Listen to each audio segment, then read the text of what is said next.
Hi, my beautiful Leo Pride. I am so excited to be sitting here with you, hanging out, talking about life, asking the big questions. You guys are my family as a Leo sun and Mars and Mercury, actually. This is a very cozy place for me, and I love checking in with you all. And yeah, it's been a year, hasn't it? 2021 has taken us on such a journey, and I think December is the perfect place to take stock of what that has meant and to kind of own whatever it is we want that to mean for us moving forward. I think taking the time to really intentionally write that story, right, of what you've learned and grown into for yourself and to make it your own is so valuable, because it's so easy with the intensity of what's been going on in the world and just living this human life to let some of the stories of like, oh, I haven't gotten far enough, or oh, I haven't done enough, or the world's getting worse, that they can sweep us with them and kind of take us on a journey. So we really have to be clear in however we want to be talking about ourselves. And that's actually the big message I have for Leo this month. It's a really interesting month. We've got a new moon and the second eclipse in Sagittarius on December 4th. Fifth house, heart chakra energy. This is just going to be a very interesting check-in with your fire energy, how that's feeling, how you want to tend to it, how you want to care for it. We also have a lot of energy working in Capricorn this month. We have Mercury moving into Capricorn. We have Venus retrograde starting in Capricorn on the 19th, going till January 28th. I'll get into that in a moment. And we also have the sun on the solstice moving into Capricorn. So the first part of the month is going to be Sag energy, very much about heart revitalization, checking in on our fire energy, stoking it, playing with it, being creative. There's another element to this month, which is this Venus retrograde and Capricorn season beginning. And that part of the puzzle is important for Leos, because this is about your relationship to yourself and how you treat yourself in the day-to-day. This is going to be about the love story and the connection you have with yourself and taking really good care of it. And that's really how Venus retrograde is going to come across for a lot of Leos, is going to be about kind of going into that relationship. Are you kind to yourself day to day? Are you taking the time to be your own friend and feel really safe with yourself? I think, Leos are such heart-based, beautiful, wonderful people. We're really great friends. We look out for everyone. We're so forgiving and easygoing when it comes to everybody else's energy levels, how they're needing to change. And then Leos come home to themselves and so often are so hard on themselves because we have high standards. We want things to be done very well from our perspective. We want to make things like beautiful and pop, and we want to be bright and brilliant and fill the room with that light. And that is beautiful. It's a beautiful intention, but it can turn into its own prison, right? When we have these really high standards for ourselves and we're not being a friend to ourselves. So for Venus retrograde, I just want to keep that in mind, because so often Venus retrograde is about like, well, if you're going to change your hair, it's going to be a terrible haircut, so you better not do it during Venus retrograde, or you better not buy anything. And I don't think that's interesting or important. I'm sorry, I just don't.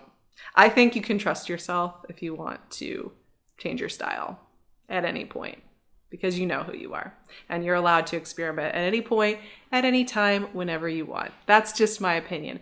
But what I do like about Venus retrograde is really taking the time to heal and love our relationships. And in this case, I think it is about how we show up to ourselves day to day and how we talk to ourselves and how we make that something beautiful or something very stressful for ourselves. So this is a really great time to reset that, check in with that, notice, and use that creative power, Leo, to create the friendship you want to have with yourself. And also, here's the other thing. I think with Venus retrograde, it's a really wonderful time too to just think about how you want to bring your light back into the world.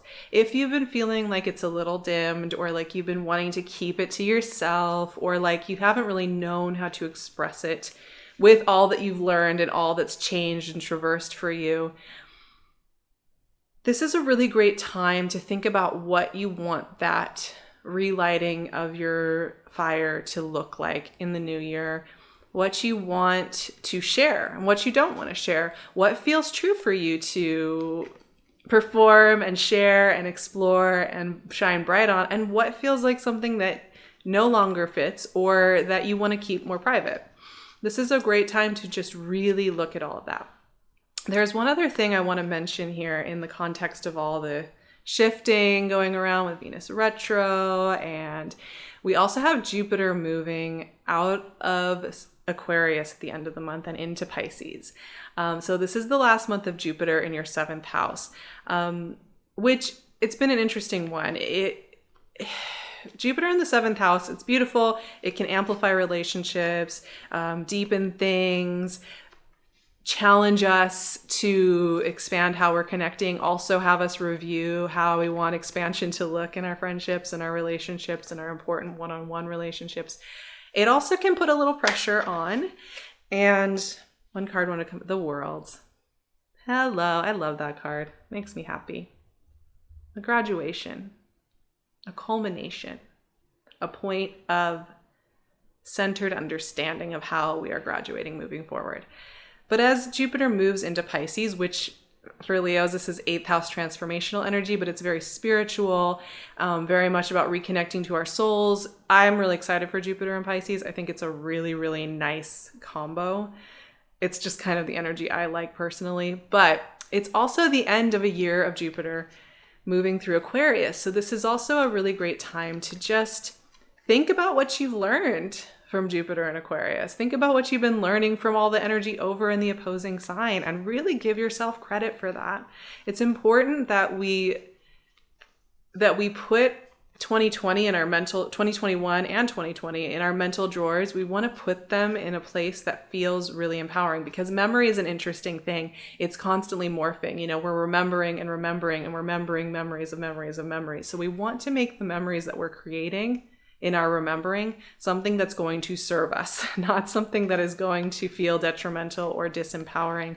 And I think that's such a huge message when it comes to Leo. Like, if you have some disempowering stories for yourself that's popped up over the last year and a half, if you have some stories around exhaustion, which, by the way, 5 of Pentacles came out. No joke. Stories of exhaustion and less thanness and not being enough and not doing enough and where you're feeling cut off. This is a really important time to take care of yourself, my lovelies. Please take care of yourselves. That's so important. I'm going to pull, we have these 2 cards. I'm going to pull a 3rd card from Oracle of Hidden Worlds, and then we'll talk through all this energy. I also want to just quickly mention, but we'll come back to it again in January, that we are in January, the north node of the moon is going to move into Taurus and out of Gemini, and the south node will be moving out of Sagittarius and into Scorpio. And so we're moving into fixed sign energy. A lot, you know, fixed signs are getting some attention these days. And it's going to be, in Taurus, this is going to be about how you show up in the big ways in life. So also just keep in mind that 2022 is going to be Leo's shining bright, but in new ways that maybe you haven't done before. So just with this December, keep that in mind. The Mirror popped up. This is such a beautiful card. My light is so bright. There we go. Okay. Also keep in mind that in your growing and in your becoming, you know, that 2022 is going to look and feel different. And that can be a little scary, trying some new things, exploring some new aspects of yourself. So be kind to yourself. Let's talk through this. So we have the World. Like I said, you know, this is the last of the major arcana. This is a graduation card. And this card, I think, is really fun when it comes to endings, because there's a lot of symbolism about endings or transformation that have to do with kind of going through the long night of the soul, or, you know, the grieving process, which is so important. And I'm a huge fan. I'm a huge fan of embracing and speaking about grief as a natural and important and beautiful part of life. It's nothing to fight against. However, what's great about the World is it's more about the celebration of understanding that we've come to the closeout of something, and that we are opening to the next cycle in life, and that there's this understanding that a longer process has been completed. And I just love seeing this because I know for me, the last year and a half, while the North Node's been in Gemini, and while we've been working with some of these energies that are going to be shifting, I've definitely been in a longer process. So I like seeing the world. But whatever longer process you've been in, December is going to be a time of culmination and clarity. Now, with that, of course, we have this Five of Pentacles. And, the Five of Pentacles to me, it's an important card. It's an important card, and it's one that shouldn't be brushed over, because in the more dramatic readings, this has to do with some kind of lack or loss. But to me, this is very much, when you look at it, it's so medieval. It's of these people out in the snow cast out of the cathedral, the light and the warmth of the cathedral.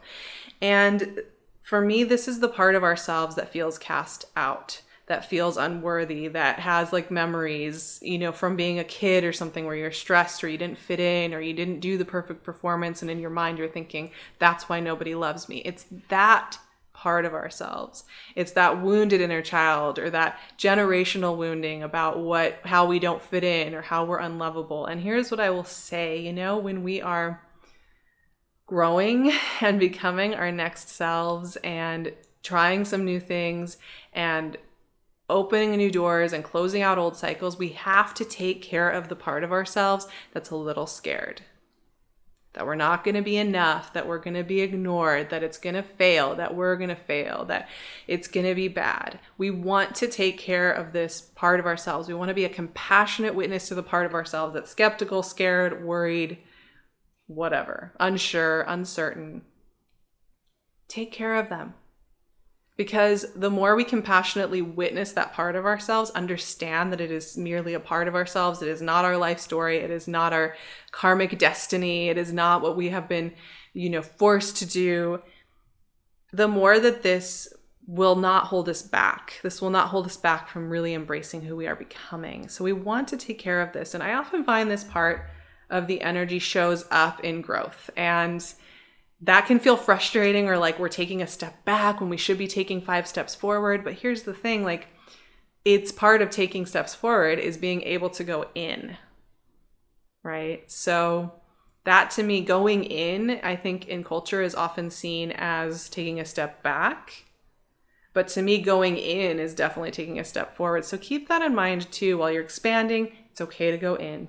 Now we have this overarching theme here with our Hidden Worlds Oracle, with the mirror, which has to do with other lives, past lives, dimensional lives.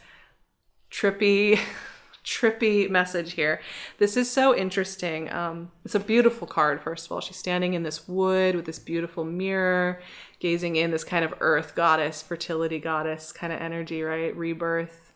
It makes me think about rebirth. And with the themes of other lives, past life, dimensional lives, a couple of things come up. One, I think in graduating and become more fully ourselves each moment in our lives, as we take off the costumes and the heaviness and whatever, one thing that I think about with other lives and dimensional lives, all that, generational heaviness.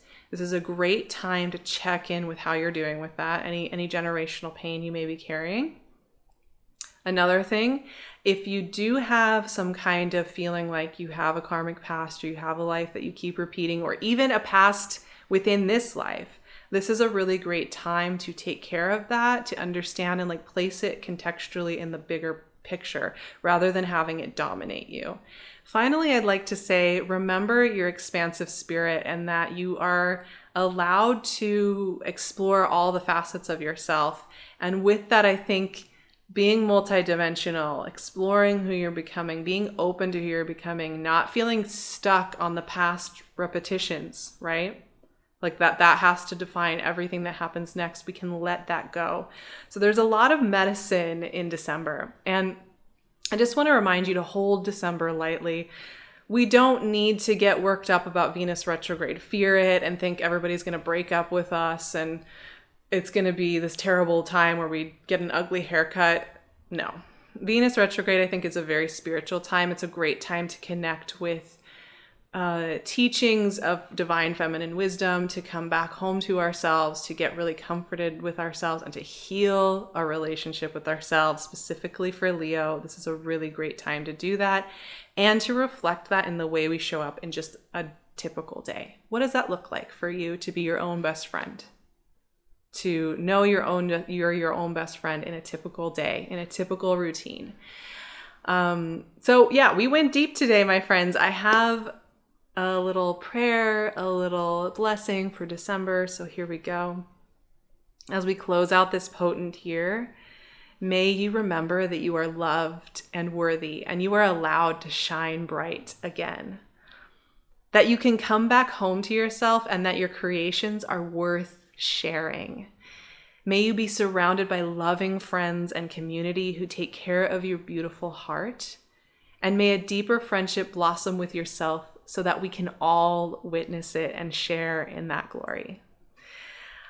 I'm going to be going deep on Venus retrograde and on these nodal shifts in the moon over on Patreon. We're going to be going through it step by step the next couple of months. I'd really love to see you there if you're looking for some extra guidance, some resources, some ways to play with this energy in ways that are really nourishing. So I'd love to see you there. You can also find me on Instagram and my website. I am looking forward to seeing you in any and all of these places, especially here. And I will see you all so soon for our next chat. Sending you my love.